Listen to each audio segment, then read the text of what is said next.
আসসালামু আলাইকুম দর্শক, সবাই কেমন আছেন? আশা করি সবাই ভালো আছেন। দেখেন আজকে কনস্তলা টু সুহজি রোডের অবস্থা দেখেন। বৃষ্টি হওয়ার সাথে সাথে এখানে কিন্তু আপনার পুরা রাস্তা চলাফেরা করা যায় না। এত কাদা হয়ে গেছে যে কি বলবো। আজকে আবার আপনার বেগু দিয়ে আবার কাজ করছিল, কাজ করার পর থেকে এ হলো অবস্থা দেখেন। এটা দেখেন এ হলো অবস্থা, মানে চলাফেরা করা যায় না, মোট কথা কি বলবো দর্শক। আবার আপনাদের যদি একটু পিছনের জায়গাটা দেখাই, দেখেন এটা হলো আপনার পিছনের জায়গা। এটা মোটামুটি একটু ঠিক আছে, কিন্তু আপনার এই জায়গাটা, এই সামনের এই জায়গাটা একদম চলাফেরা করা যায় না। এই এক অবস্থা, কি এক অবস্থা দেখেন।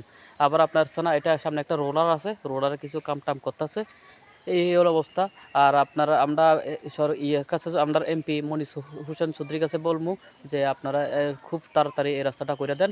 আমরা চলাফেরা করতে খুবই কষ্ট হয়। আপনারা একটু বৃষ্টি হলে হাঁটা চলাফেরা করা যায় না।